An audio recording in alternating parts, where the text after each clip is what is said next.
ça a été la synthèse en fait de mon propre chemin de vie, de mon cheminement dans ma spiritualité interne qui m'a amené à écrire ces quelques mots à travers l'influence des différents maîtres que j'ai eus, des différents enseignants, des différentes traditions que j'ai étudiées. J'ai voulu, en un texte simple, synthétiser un peu toutes ces vérités dans un langage accessible et qui touche. On va commencer par le commencement, le titre. Le chemin.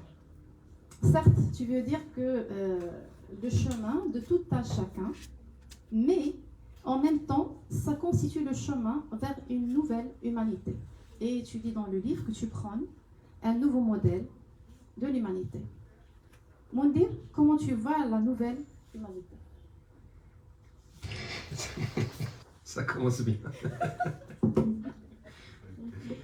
Disons que, comme chaque créature de l'univers, chacune des créatures du divin a son propre chemin d'évolution, a sa propre trajectoire évolutive.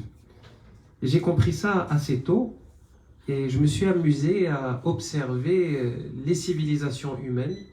Très jeune, j'ai étudié les religions d'abord, beaucoup j'étais féru d'histoire. Et j'ai observé toute cette histoire comme un grand film, en essayant de comprendre, en essayant de prendre du recul surtout. C'est-à-dire qu'on est souvent plongé dans le guidon, on ne voit pas très bien, on voit la réalité d'un certain prisme, et qui est très, on va dire, obtus. Et dès qu'on prend un peu de recul, on voit les choses différemment, et on peut observer que l'humanité aussi est en train de grandir. Elle a un cycle d'évolution. Et ce cycle, comme le dit son nom, est cyclique.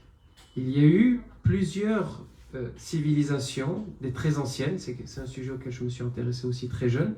Il y a eu beaucoup de cycles différents qu'on ne connaît pas, avec des moments ascendants et des moments descendants, comme toutes les courbes sinusoïdales qui constituent tous les mouvements vibratoires de l'univers. On peut conclure cela, que tout est sous forme de vortex, tout est sous forme de sinusoïde, de tor, pour ceux qui connaissent le mouvement du tor, et on retrouve que la base même de l'énergie, c'est ce mouvement vibratoire. Et les civilisations humaines et l'histoire humaine aussi est assujettie aux mêmes règles. Il faut juste comprendre comment ça marche. Donc pour vous donner une idée un peu plus, on va dire, facile à digérer, imaginons qu'aujourd'hui la civilisation humaine est au stade de l'adolescence. Dans une évolution cosmique beaucoup plus grande, si on imagine l'humanité comme un seul corps, on peut voir les 8 milliards d'êtres humains aujourd'hui comme 8 milliards de cellules qui constituent un corps humain sur la Terre. Si on s'extrait un tout petit peu, on peut essayer d'imaginer. Et ce corps-là est interdépendant. Je ne vais pas rentrer dans les détails, mais on le sait aujourd'hui en physique quantique. On sait que on est tous connectés d'une façon ou d'une autre, qu'il n'y a pas de vraies frontières, il n'y a pas de séparation, que l'humanité est connectée. Et dans cette connexion, elle a un cycle évolutif. Et aujourd'hui, on est dans un grand moment de crise identitaire, un moment de crise majeure qui correspond plus ou moins dans notre propre microcosme d'être humain à une forme d'adolescence. Ça va pas, il y a plein de boutons sur la figure, on se révolte, on casse tout, voilà, on est à ce moment-là.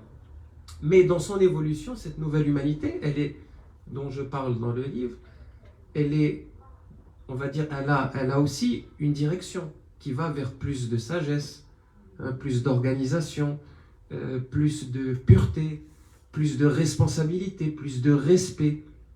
Il y a une évolution qu'on est en train d'observer. C'est dur aujourd'hui avec tout ce qui se passe, mais on peut essayer de l'entrevoir. Et comme je l'ai dit à la fin du livre, et ça c'est pas moi qui le dis, c'est Buckminster Fuller, qui était un grand philosophe américain que j'aime beaucoup. Et donc il le dit, je vais vous le lire en anglais, à la fin du livre.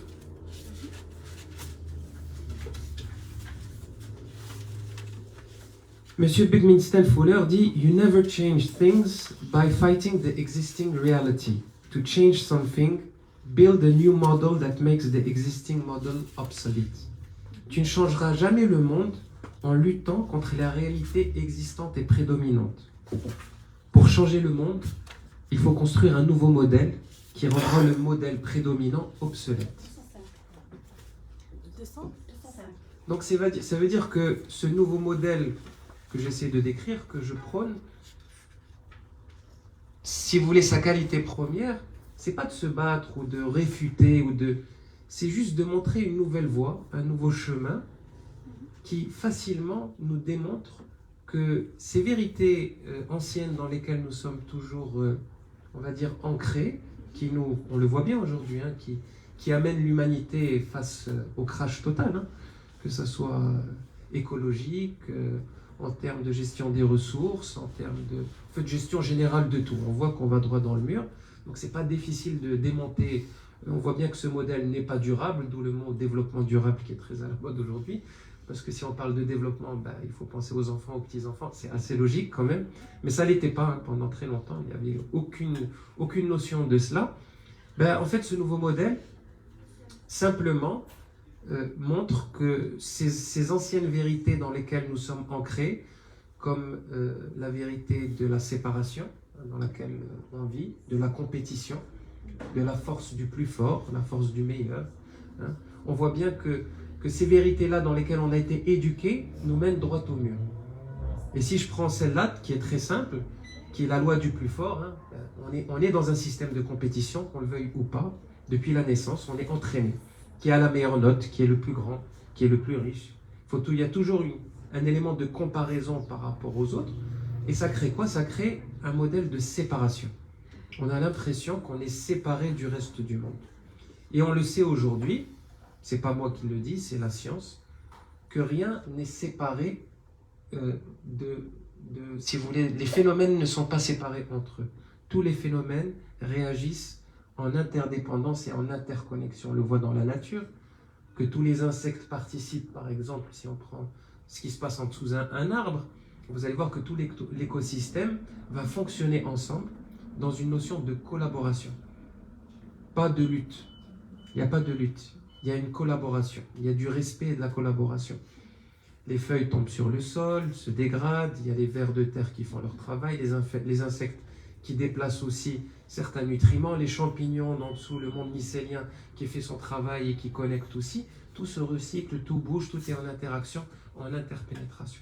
Et on voit que ce modèle de séparation, hein, est complètement obsolète aujourd'hui. Je suis tout à fait d'accord. Alors ça, c'est la vision macro des choses. Ok.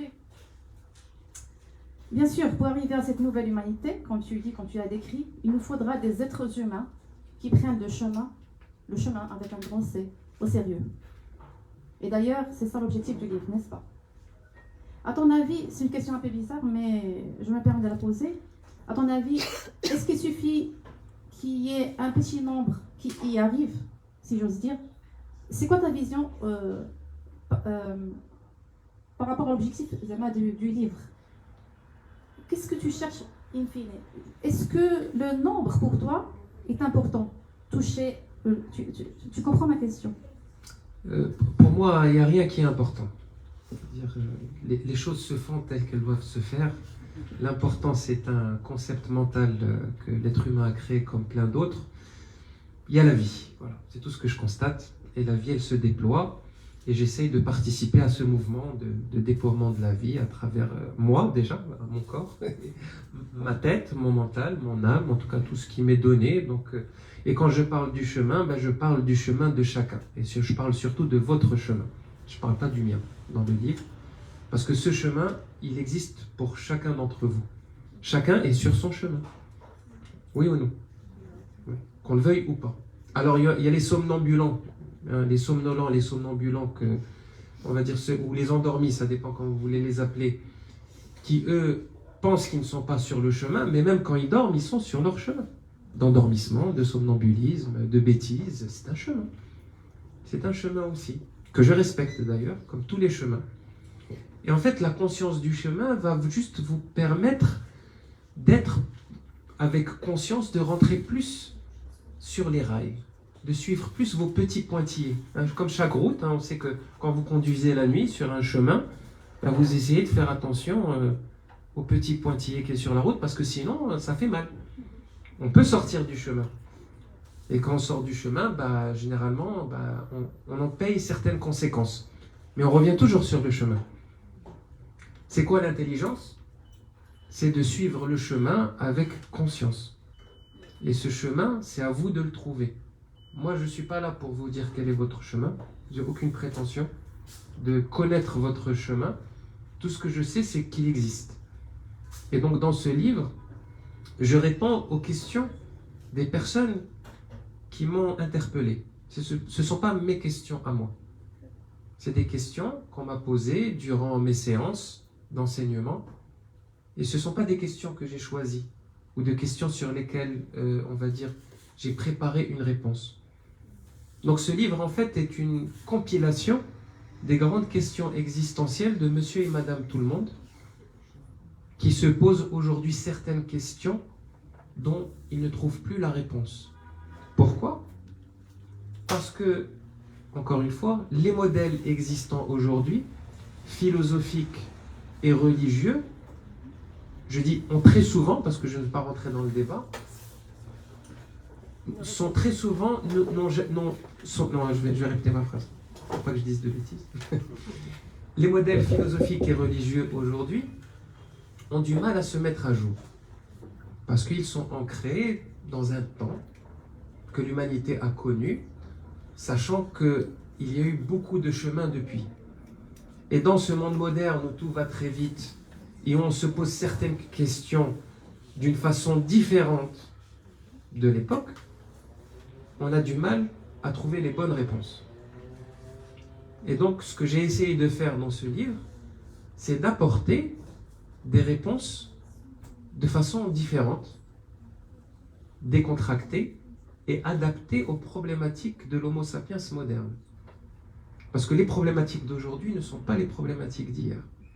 Il y a 100 ans au Maroc, un habitant de Marrakech n'avait pas les mêmes problèmes qu'aujourd'hui. Parce qu'à Casablanca, il n'y avait pas encore grand monde il y a 100 ans.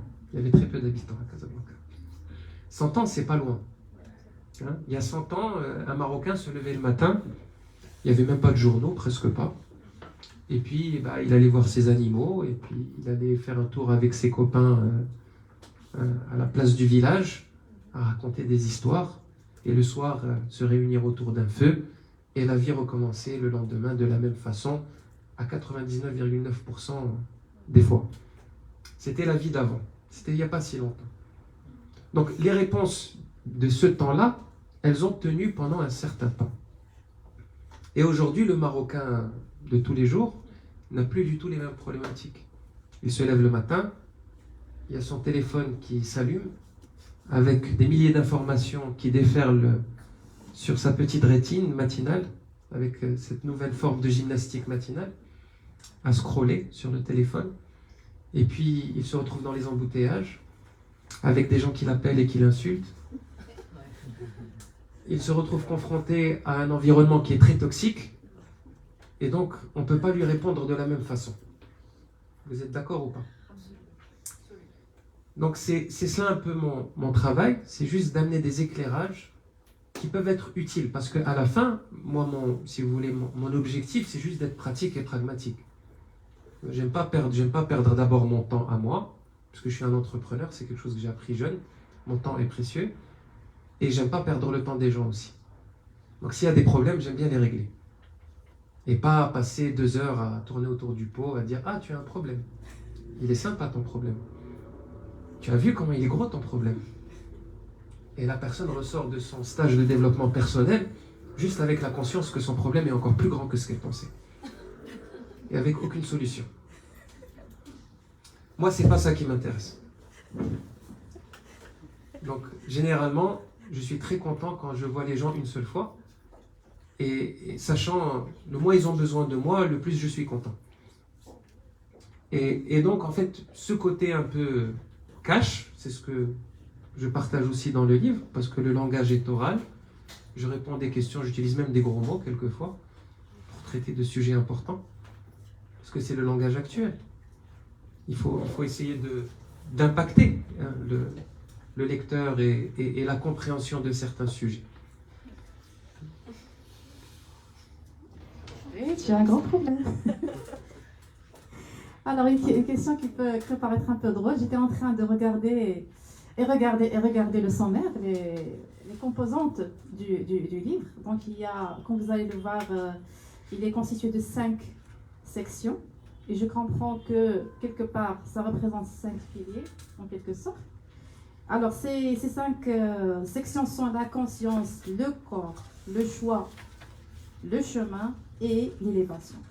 Et puis, je me suis amusée à essayer de formuler une phrase qui va assembler tout ça dans une phrase. Et je vais te dire ma phrase et tu vas me corriger si j'ai tort. Bien, j'ai pas réussi. Le chemin commence d'abord par la conscience, sans oublier ce corps physique qui nous porte. Et pour bien mener le chemin, il faut être conscient des choix. Il faut apprendre à comment faire les choix. Et pendant que tu marches dans ton chemin, au fur et à mesure, tu vas t'élever encore et encore. Ah, c'est très sympa. Bravo.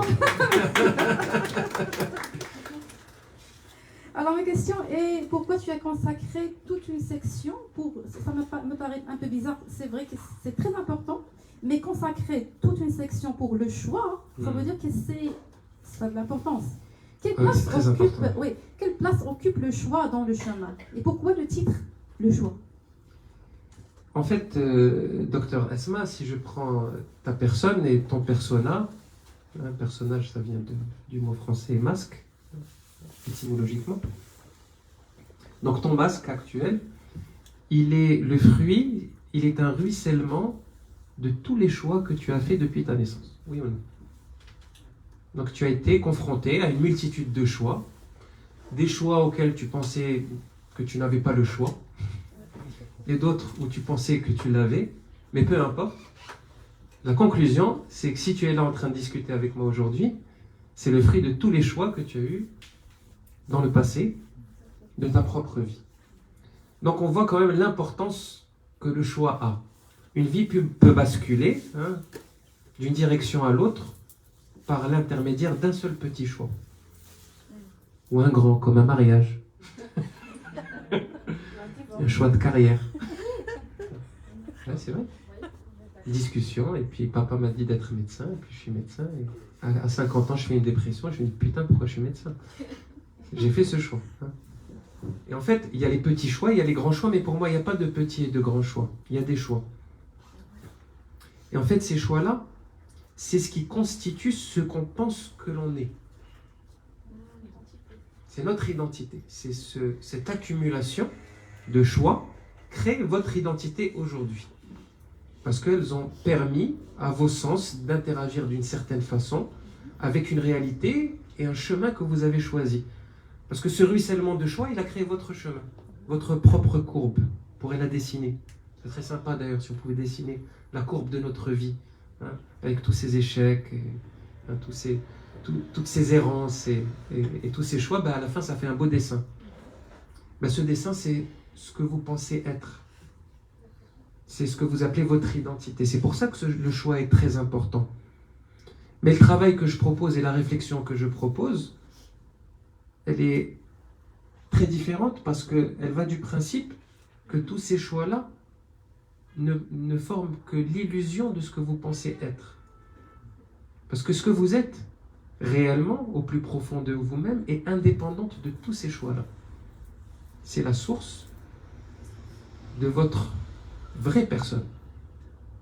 Les choix ne sont que l'illusion qui crée votre personnage. Une fois que vous avez compris ça, vous allez voir que la perception de ces choix-là va changer. Et peut-être que vous n'êtes pas là pour faire des choix, mais vous êtes là pour comprendre pourquoi ces choix ont déjà été faits. Et là, on commence à voir le film différemment. Et ce que j'apporte en fait, c'est juste une ouverture de conscience par rapport à ces sujets qui sont importants. Et puis ce qui vient de façon assez lourde pour certains, quand on a conscience du poids du choix, c'est le poids de la responsabilité qu'on a sur nous-mêmes. Et j'ai bien dit sur nous-mêmes, pas sur le reste du monde. Parce que la responsabilité sur le monde, ça c'est... Déjà, il faut apprendre à être responsable de soi-même. Ça serait une grande évolution dans la nouvelle humanité. Si tout le monde arrive à être responsable de soi-même, le monde serait un paradis aujourd'hui pour tous. Et donc on prend conscience de cette responsabilité qu'on a, que chaque petit choix qu'on fait va déterminer hein, le chemin vers lequel on va tendre, la réalité qu'on va construire. Donc quel chemin je veux, en fait, quel chemin je choisis et quel chemin je veux emprunter. Est-ce que je veux prendre ce petit chemin tortueux où je sais qu'il y a plein de scorpions, plein de serpents et qu'il y a plein de risques? Je préfère prendre un chemin bien ouvert, clair. C'est des choix. Et souvent, on a besoin de passer par les chemins tortueux. Parce qu'on a besoin de prendre des coups. Ouais, ça fait partie aussi des choix. Mais tout ça rentre dans ce que j'appelle ce ruissellement de choix. C'est pour ça que j'y consacre toute une section dans mon livre. Tu sais, cette profondeur vraiment me manque parce que ce sont les moments qu'on vit dans les retraites avec Moundir et les ateliers. Et vraiment, on sort avec des prises de conscience waouh, vraiment qui vous bouleversent et vous changent la vie. Donc, si vous êtes intéressé, n'hésitez pas à participer à une retraite. C'est vraiment intéressant. On passe de bons moments. Je ne me suis pas présentée. Au fait, j'ai eu l'honneur de traduire le livre de Moundir du français en arabe. Donc, j'y ai passé 11 semaines. J'ai arrêté toutes mes activités juste pour me consacrer, pour me dédier à cette mission pour moi qui m'est très chère. Ça m'importe beaucoup comme expérience.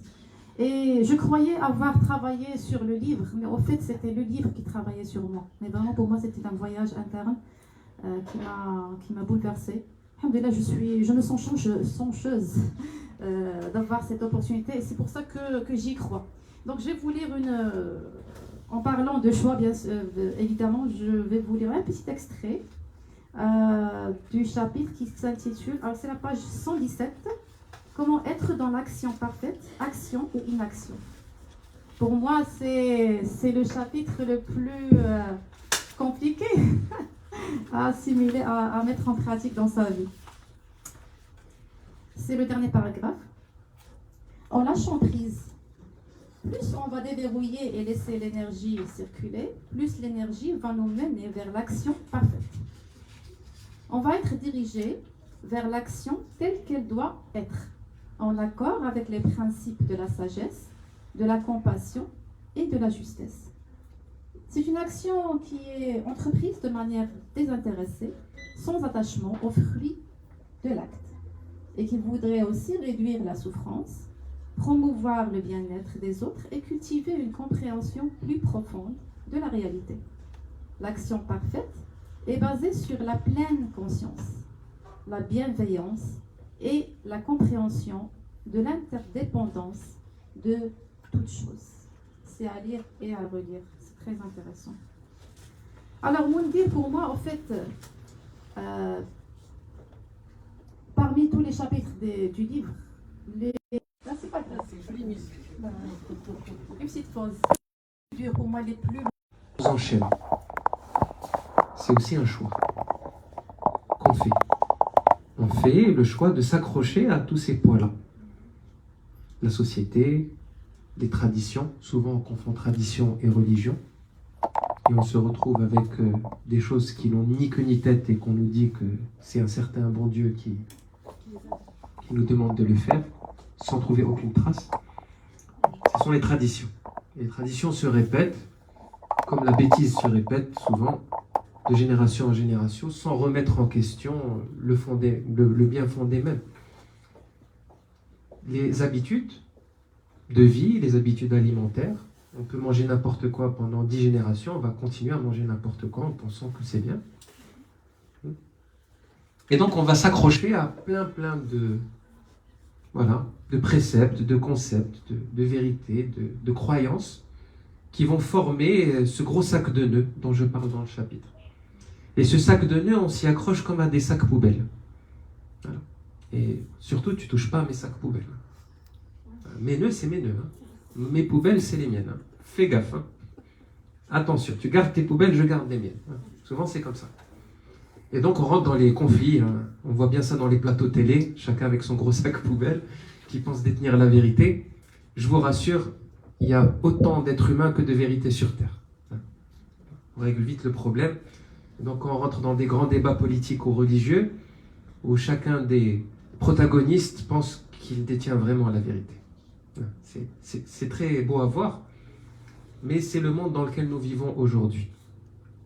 La spiritualité, c'est tout sauf ça en fait. C'est comment je me déconditionne. Parce que ma réalité ultime, qui est le divin, omniprésent, omnipotent, inchangé, inchangeable, il est en dehors de tout ça, lui. Il n'est pas dans tous ces nœuds et ces jeux mentaux et ces concepts et tout ce monde un peu crasseux dans lequel on évolue. Ça, c'est le monde du mental, hein. C'est le monde des croyances, des nœuds, de toutes ces vérités sclérosées, cristallisées en nous.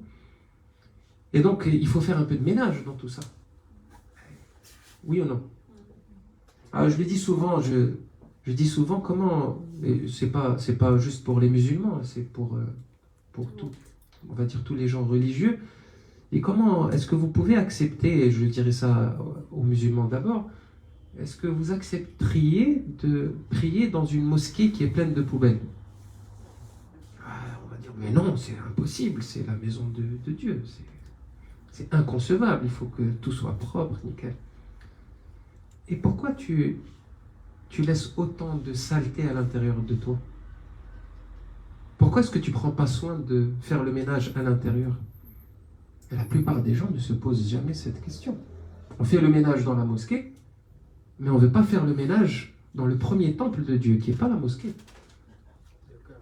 C'est le corps, c'est le cœur, c'est vous. C'est l'être humain qui porte cette vérité. Ce n'est pas le temple. Le temple, il est juste là, qu'il soit mosquée, cathédrale ou ashram ou petite grotte dans la nature. J'ai vu des mosquées chez les Berbères qui étaient très belles, des petites pièces en terre avec rien. Voilà. Mais avec une vue incroyable sur la montagne, des plus belles mosquées du Maroc. Ce sont aussi des temples. Et pourquoi est-ce qu'on ne fait pas la même chose avec le temple de Dieu qui est notre corps? On ne se pose pas cette question-là. Et donc, comme chaque personne qui pratique le ménage, faire le ménage, il faut ce qu'il faut. Il faut du détergent, il faut des balais, faut frotter. Eh oui, on a tous déjà fait le ménage. Ouais. Pourquoi est-ce qu'on ne le fait pas à l'intérieur de nous? Faire le ménage, justement, c'est faire le ménage de toutes ces croyances, tous ces nœuds, tous ces blocages, toutes ces vérités qu'on pense, qui sont ancrées, qui nous bloquent, tous ces blocages en fait. Ce que j'appelle les nœuds, parce que je veux simplifier le langage. J'ai appelé ça des nœuds. Tout ce qui nous empêche d'être nous, en fait. Et c'est quoi nous? C'est juste nous, pouvoir observer la nature paisiblement. Voilà. Est-ce qu'on sait le faire? Plus personne qui sait le faire. Quand on observe la nature paisiblement, comme un être humain connecté à son réceptacle qui est la mère nature, pieds nus, voilà, dans une forêt, par exemple, un beau paysage, il n'y a plus rien. Il n'y a plus de jeux mentaux, il n'y a plus de croyances, il n'y a plus de passé, de futur, il y a le moment présent. L'éternel moment présent dans lequel on s'anéantit, on se perd. Et c'est ça notre vraie identité.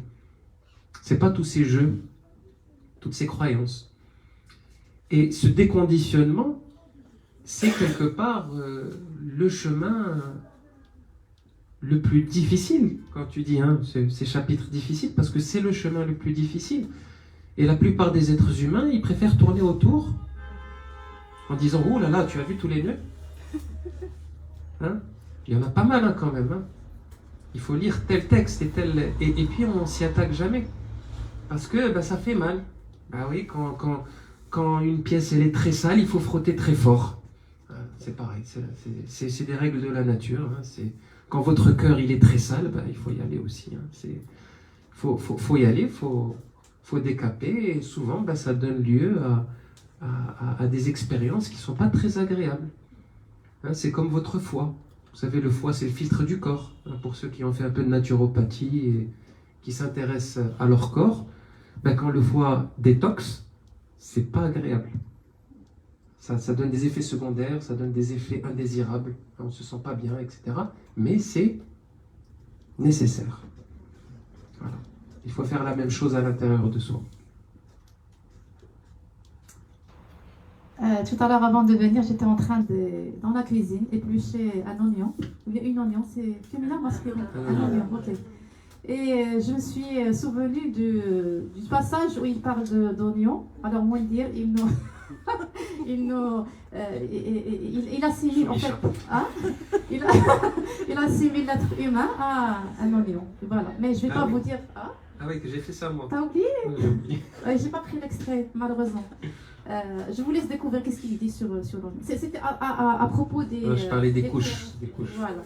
Alors justement à propos du déconditionnement. Maintenant, je suis une maman. J'ai lu le chemin. J'ai fait le chemin avec mon maître spirituel.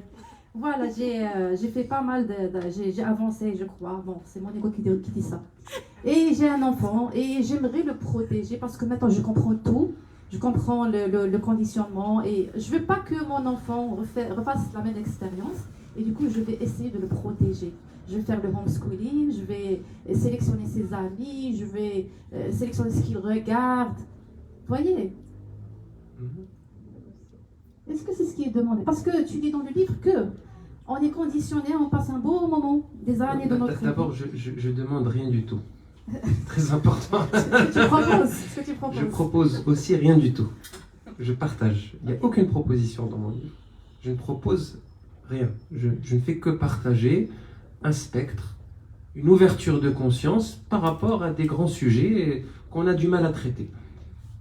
Parce que souvent c'est tabou, on dit qu'il n'y a que la religion qui a le droit de les traiter. Donc, souvent on me traite de kafir parce que je veux parler d'existentialisme et de la vie, c'est tout.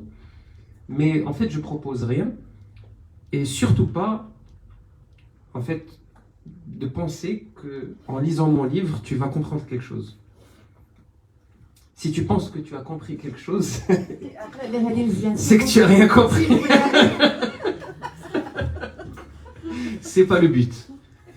Le but, c'est juste de figer ton incompréhension totale. Et si tu arrives à goûter à cette incompréhension-là, si tu arrives à lâcher prise dans ce vide incompréhensif de ce qu'est la vie, là peut-être que j'aurais atteint un objectif caché, que je n'ai pas dévoilé.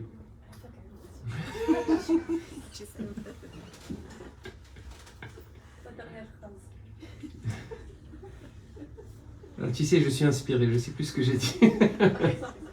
Mais en tout cas, le déconditionnement, c'est surtout de se déconditionner de sa faculté de croire qu'on a compris. Parce que c'est ce qui détruit l'être humain. Aujourd'hui, les plus grands scientifiques de la planète, dont certains dont je ne citerai pas le nom, qui sont dans les plus grandes chaires d'université des pays les plus riches du monde, ne veulent pas voir leur vérité être détruite. Et la plupart s'opposent aux nouvelles découvertes de la science, par peur de voir leur monde s'effondrer. Et c'est pour ça qu'aujourd'hui, il y a autant de luttes. Parce que les vérités dans lesquelles on évolue sont obsolètes. Hein? Elles datent de 3 siècles presque. La plupart des vérités dans lesquelles on évolue en tant qu'humanité, qui constituent le corps même, qu'on est seul dans l'univers, que nous sommes dans un univers mort, qu'il n'y a aucune vie à part sur Terre, que l'histoire humaine a commencé il y a 5000 ans et qu'avant il n'y avait rien, que l'être humain est complètement séparé de tous ces écosystèmes et qu'il vit seul, qu'il est complètement séparé, qu'il est en lutte, qu'il doit lutter pour sa survie tout le temps. C'est les vérités dans lesquelles on évolue. Pourtant, toutes les sciences modernes aujourd'hui, de la physique quantique, l'épigénétique, les neurosciences, toutes les nouvelles sciences, nous démontrent le contraire. Et pourquoi dans les grandes universités du monde, on ne veut pas accepter ces nouvelles avancées? Pourquoi? Parce qu'on ne veut pas lâcher son sac poubelle. Voilà, c'est ça la vérité. Chacun veut garder ses croyances et sa compréhension solide. Alors que, on va dire, la définition même de la science, c'est d'accepter de remettre en question des vérités scientifiques en permanence. C'est ça la science. Et ça, c'est la vraie science, c'est la science de Dieu, c'est la science de contemplation de la création et de la vie, sinon elle n'aurait aucun sens d'être figée.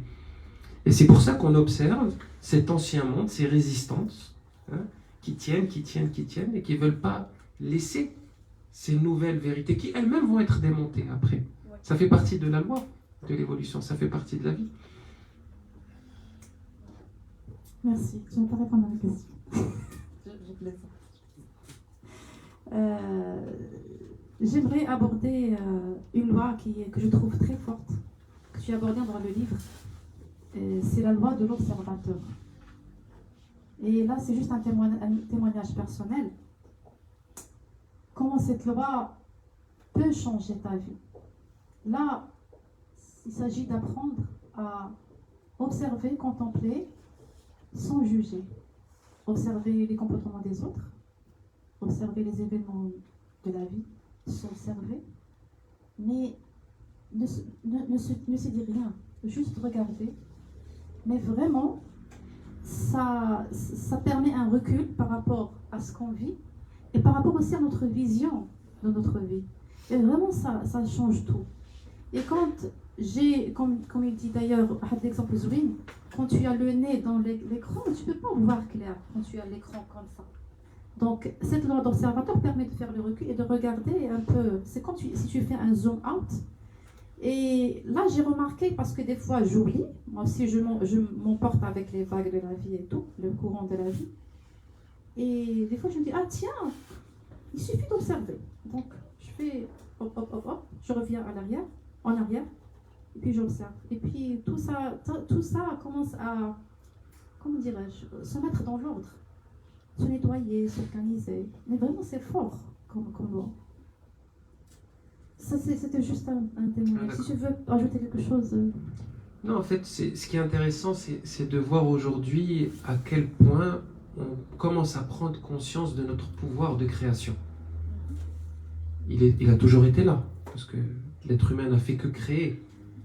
Il a créé des outils, il a créé des civilisations, il a créé l'agriculture, il a créé l'art, il crée. Il a cette capacité de création.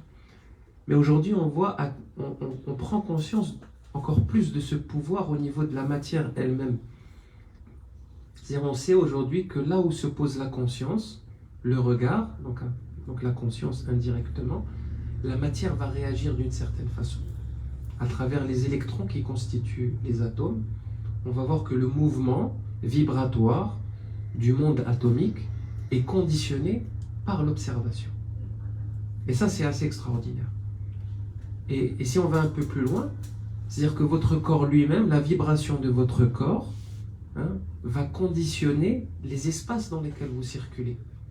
C'est pour ça qu'au Maroc, on a tellement d'endroits qu'on appelle les marabouts, les espèces de mausolées où il y a des saints qui sont enterrés depuis des siècles et des siècles. Dans tout le Maroc, on ressent encore l'énergie de ces personnes. C'est que ces personnes sont arrivées à un tel niveau énergétique, de compréhension d'eux-mêmes, de vibration, que cette vibration, elle est toujours présente. On peut la sentir. On peut la sentir. Et on va même se guérir.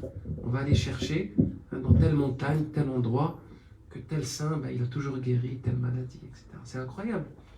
Vous voyez la force de la vibration. Comment la vibration personnelle peut modeler l'espace, le temps, tout, la géographie, c'est incroyable. Et aujourd'hui, on prend de plus en plus conscience de cette faculté qu'on a. C'est comme si on était des apprentis dieux. On est chacun des mini-dieux, avec un tas de pouvoirs dont on commence à peine à prendre conscience. Ces pouvoirs, ils ont toujours été là. On a le pouvoir de guérison, d'auto-guérison. On a le pouvoir de créer tout ce qu'on veut. Ça dépend où est-ce qu'on focalise nos intentions.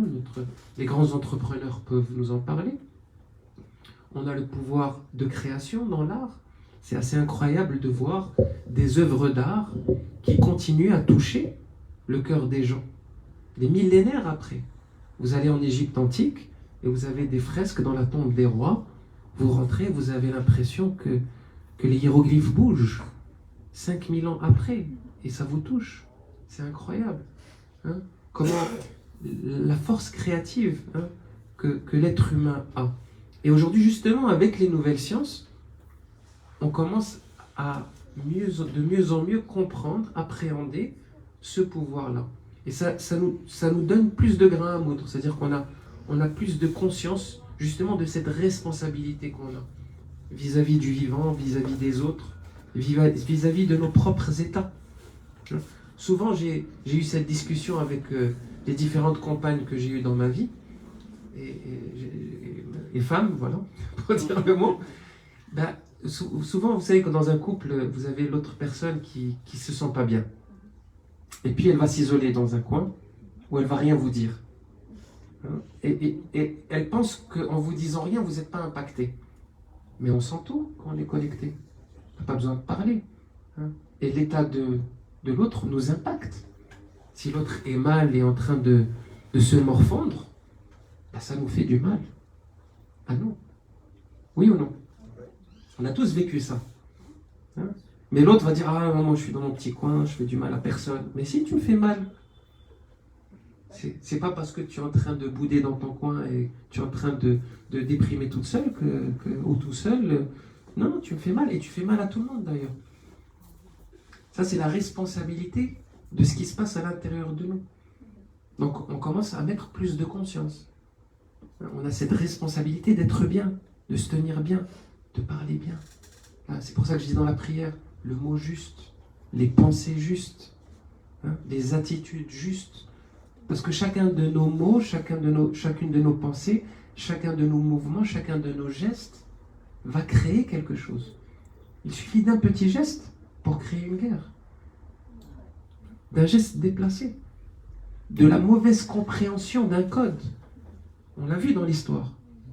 Et ça peut aboutir à une guerre totale. Vous voyez la force de... Les diplomates connaissent très bien ça aujourd'hui. La diplomatie est en bien mauvais état dans le monde. Mais historiquement, il y avait une science de la diplomatie des codes. Pour comprendre justement, pour garder les équilibres. On voit, c'est juste pour pousser un peu, c'est dans la réflexion. On voit la force et de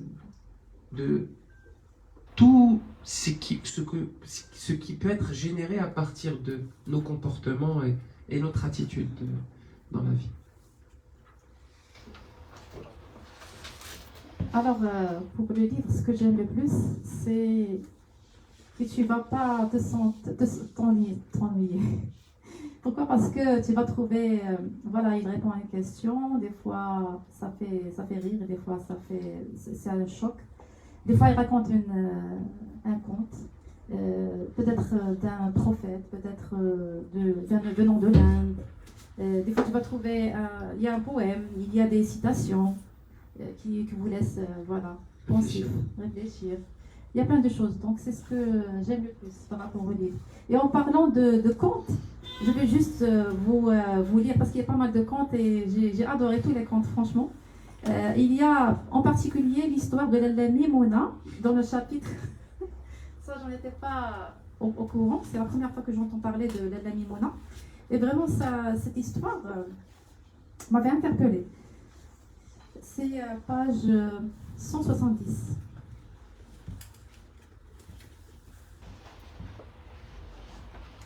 On retrouve la même histoire dans l'islam avec la légende de Lalla Mimouna. Elle ne savait dire pour toute prière que ces mots. Mimouna aime Dieu et Dieu aime Mimouna.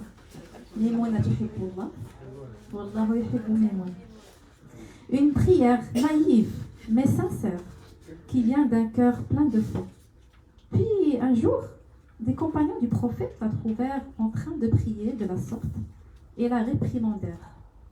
Le soir venu, les compagnons racontèrent l'événement au prophète sallallahu alayhi wa sallam, et le prophète les réprimanda à leur tour, leur expliquant que Mimouna était plus proche de Dieu qu'eux tous réunis, et il ordonna de la laisser prier comme elle le voulait, dans la pureté de son intention et de sa sincérité.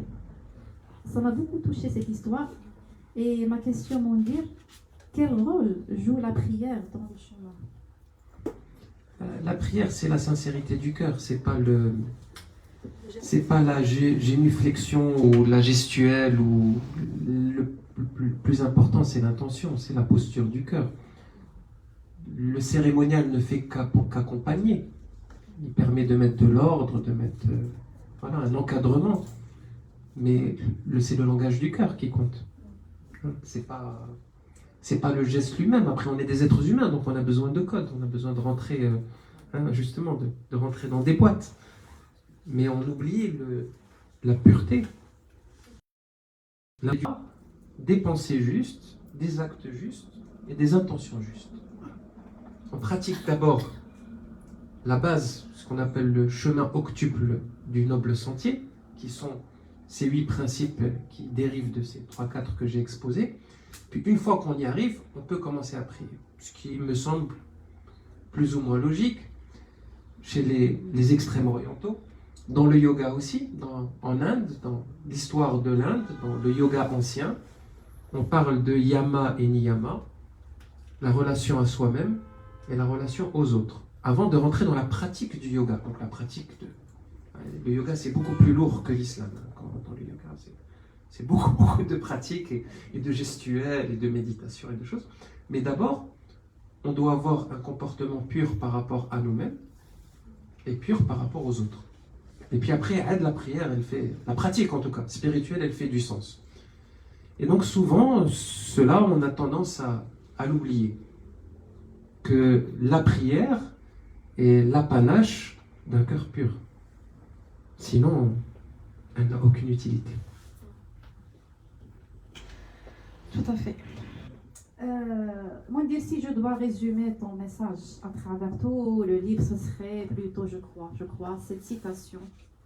L'évolution spirituelle de l'être humain sur Terre passe par la mise en place d'une discipline régulière, ardente, constante dans le temps et ininterrompue sur le long terme. Et d'ailleurs, tu l'as cité 2 fois dans le livre. Je ne sais pas si c'était... C'est une erreur. Rien n'est au hasard. Rien n'est au hasard. Sûrement.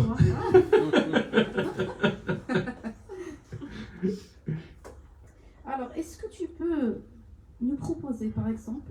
Je pense pas que c'est ce qui résume le mot et le livre. Je l'ai pensé. Je l'ai partagé parce qu'elle faisait partie. Mais je dirais ce qui résume le mieux le livre, c'est apprends à ne rien faire.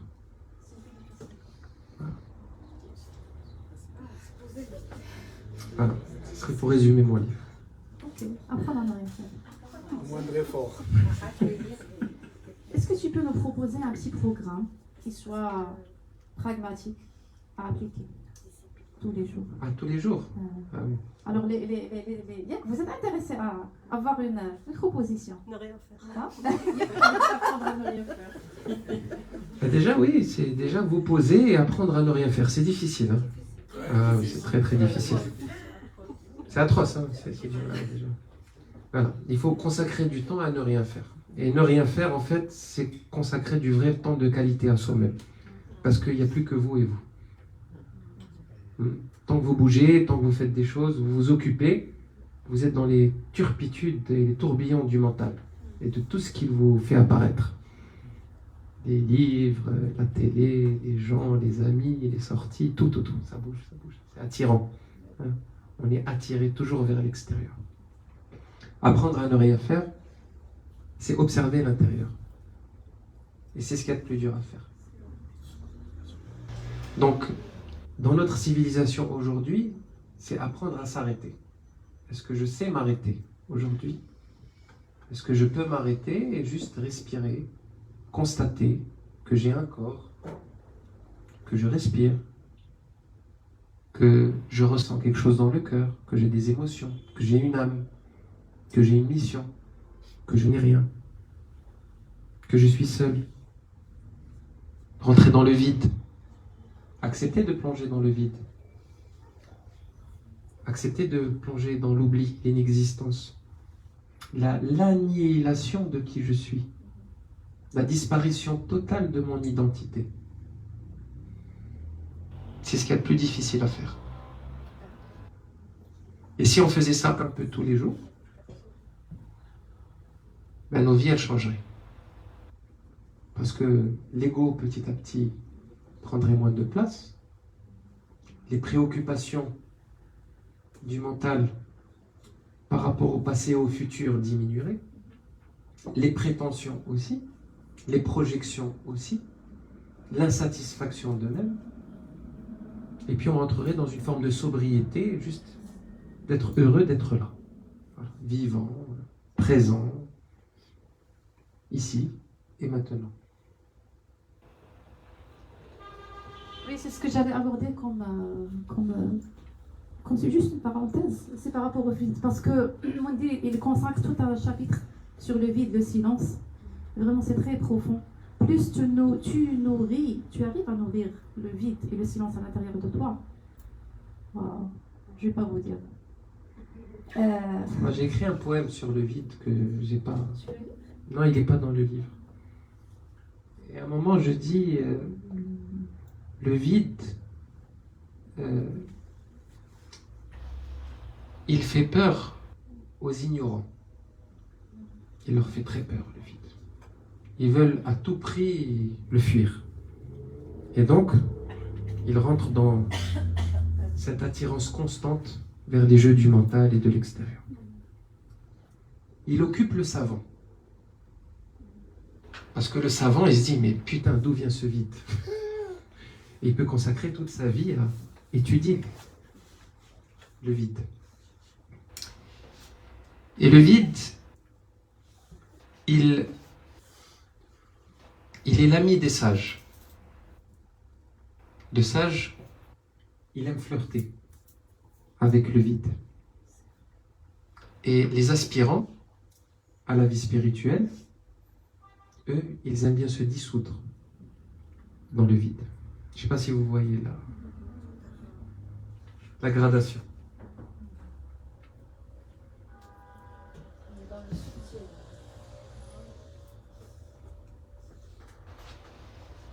Pour moi, le plus beau chapitre de ce livre, vraiment, c'est de la beauté. Tu peux deviner le plus beau chapitre? J'ai oublié de...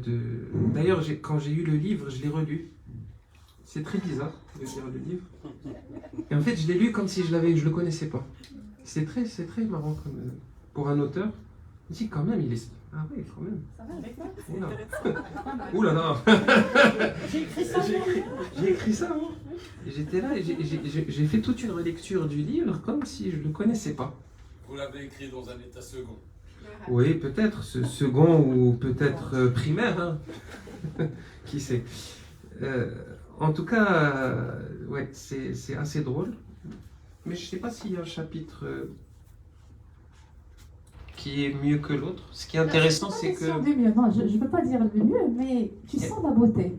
Ce qui est intéressant, c'est que dans mon intention, parce que l'auteur a une intention hein, par rapport au livre, j'ai voulu déjà concevoir le livre d'une façon un peu moderne.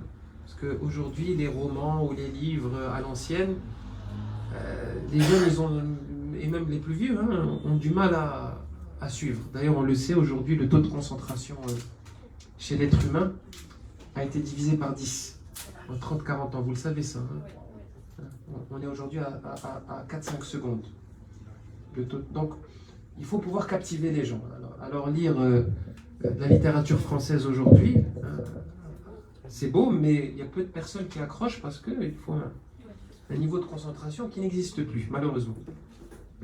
Donc j'ai voulu le livre un peu organique et parsemé de choses différentes. Donc je le vois comme un tarot.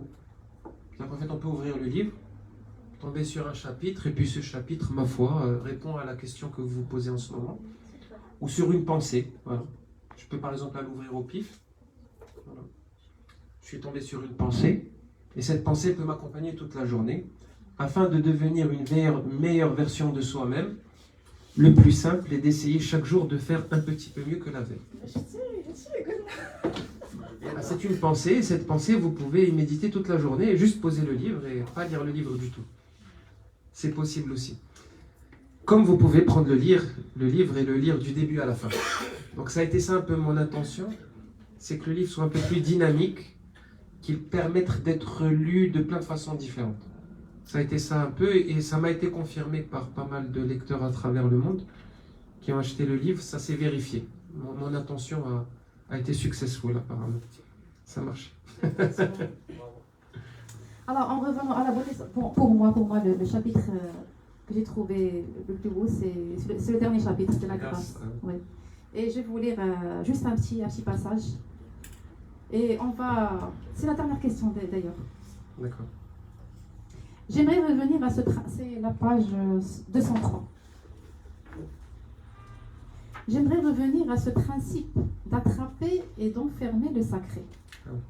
On se rend compte qu'à travers les temps, dans nos cultures, dans nos traditions, on a sacralisé certains moments qui étaient forts. Et on les a figés dans le temps pour en faire des dogmes, des superstitions, des croyances. Et en essayant uniquement de répéter un sacré qui est déjà passé, on ferme la porte à plein d'autres ouvertures et à plein de nouveaux sacrés. Et là, je ne sais pas pourquoi j'ai pensé à ça en songeant sur le petit passage. Des moments, on a du mal à se séparer d'une personne, que ce soit la séparation dans la vie ou bien la mort. Et en poussant un peu la réflexion, j'ai conclu que cette non-volonté de se séparer de l'autre, bien de quitter, bien de se voir quitter, c'est en quelque sorte, on s'accroche à ces moments sacrés peut-être qu'on a vécu avec cette personne, et en essayant de s'attacher à cette personne, on essaie de s'attacher plutôt dans notre subconscient au moment sacré. Alors que moi, ce que ça a fait bouger au fond de moi, c'est vivre la vie. Et si je suis par exemple, ce moment-là qu'on est en train de vivre, c'est un moment très sacré et beau. Ça va être un beau souvenir. Mais est-ce qu'on va essayer de ça? Non, on va le vivre tout simplement. On va prendre du plaisir. Après, on va se quitter. Et puis voilà, c'est un bon moment. Et on va s'ouvrir à d'autres moments qui vont venir. Pour beaucoup de personnes, elle est très dure à digérer, cette phrase. Oui. Et l'être humain a tendance à figer et sacraliser les choses dans le temps. Alors ça commence avec nous-mêmes déjà. Souvent, j'ai rencontré beaucoup de personnes sur leur propre chemin spirituel qui se sont attachés et qui ont sacralisé leurs propres expériences. C'est-à-dire, je vous résume, un jour vous êtes touché par la grâce, vous vivez une expérience. Peu importe quelle elle est, une divination, voilà, un moment, une épiphanie, projection astrale, peu importe ce que c'est, mais vous vivez quelque chose de fort. Qu'est-ce que l'être humain a tendance à faire directement? De rester attaché à cette expérience-là et d'essayer de la répéter. Et on peut rester bloqué dans ce système toute une vie. Et on ferme les portes à tous les nouveaux sacrés. Parce qu'on bloque, on crée de la résistance et on veut absolument revivre ces expériences. C'est un peu l'expérience du drogué aussi, qui veut absolument revivre son shoot. Sauf que c'est un peu plus poussé, un peu plus avancé, un peu plus pervers, mais le principe, il est le même. Et dans nos traditions, on a souvent tendance à faire ça. Alors que, moi, je me suis posé la question très jeune, parce que je l'ai partagé dernièrement, j'ai eu l'expérience d'avoir des ouvertures de conscience jeunes, où j'ai goûté à d'autres mondes, à des subtilités de la spiritualité. Et je me suis posé cette question, je me suis dit, Moundir, est-ce que boire cette goutte d'eau, on s'entend tous que ça faisait, est-ce que c'était plus spirituel que de se retrouver au 7e ciel avec tous les prophètes et dans une expérience incroyable, indescriptible, comme certains ont pu le vivre? Je me suis posé cette question. J'ai pas eu de réponse. Et aujourd'hui, je pense que c'est pareil. Il n'y a pas de différence en fait. La petite interaction que vous allez avoir avec le petit insecte que vous avez sauvé dans votre chambre, cette expérience, elle est aussi forte que la plus belle expérience spirituelle que vous avez pu vivre dans votre vie. Ça, c'est votre mental après qui va mettre des cases, il va mettre des médailles, et il va créer des étages, etc. Mais dans la réalité, vous savez ce que j'ai fait en buvant cette goutte d'eau? Je me suis connecté à un dinosaure, il y a 150 millions d'années, qui a bu la même eau. Ouais. Et il a fait pipi, et cette eau est repartie dans le cycle magique de l'eau. Elle a été recyclée des milliards de fois avant d'arriver dans ma bouche. Est-ce que c'est pas magique? C'est très spirituel.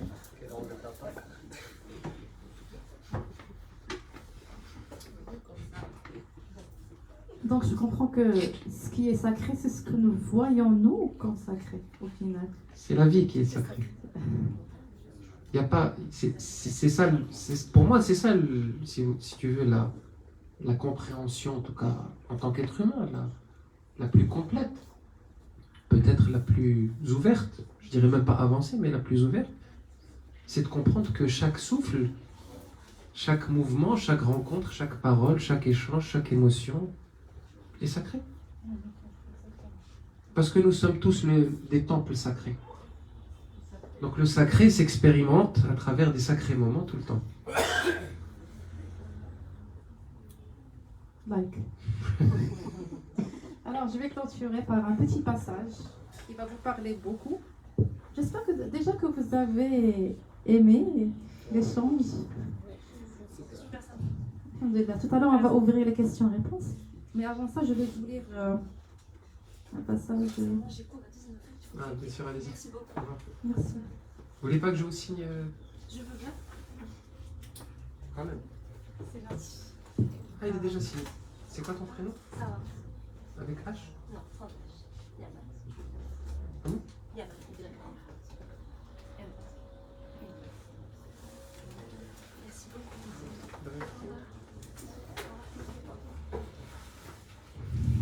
Et c'est cela qui est intéressant. C'est d'utiliser ces enseignements, ces partages, pour après les mettre en application. Et cela commence dès que vous allez sortir de cette pièce. Dès que vous allez sortir d'ici, il y a tout votre monde qui va se manifester en pleine puissance à travers l'écran de votre smartphone et toutes les composantes de votre vie. Mais n'oubliez pas aussi que c'est vous qui le manifestez. Si vous le manifestez, cela veut dire que votre être profond sait pourquoi vous manifestez ce monde. Il le manifeste parce qu'il en a besoin pour évoluer. Donc, d'abord, il faut remercier ce monde. Merci pour ses difficultés. Merci pour la personne qui me fait du mal. Merci pour le patron qui me déteste. Merci à tous ces petits tyrans dans ma vie qui m'ont aidé à grandir. Merci pour tout cela, parce que cela ne vient pas d'eux, cela vient de vous.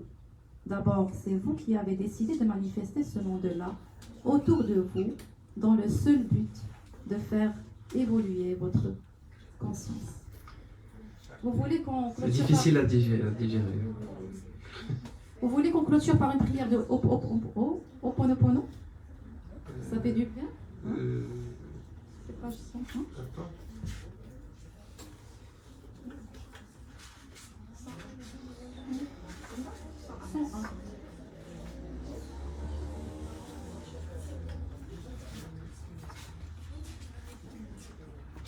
Soit vous la pratiquez pour vous-même, une ancienne version pour vous, soit... Voilà, il y a aussi des pratiques dans le livre comme ça qui sont parsemées et que vous pouvez faire. Je trouve ça sympa.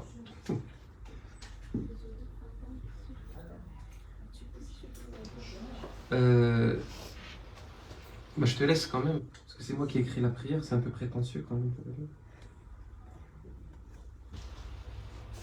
Donc, juste vous concentrez sur quelqu'un, si vous voulez pratiquer Ho'oponopono par rapport à quelqu'un, par rapport à vous-même. Comme ça, ça va avoir du sens. Donc, je vais lire une partie de la prière, d'accord? Si moi, ma famille, mes proches ou mes ancêtres vous ont offensé, ou ont offensé votre famille, vos proches ou vos ancêtres en pensée, en mots, en actes, ou en action, depuis le début de la création jusqu'à aujourd'hui, nous vous demandons pardon. Puisse tout cela être nettoyé, purifié, libéré. Que toutes les mémoires, les blocages, les énergies, les vibrations négatives soient coupées. Puissent toutes ces énergies indésirables être transmutées en lumière pure. Ainsi soit-il, ainsi soit-il, ainsi soit-il. Voilà, je vous remercie énormément pour votre écoute.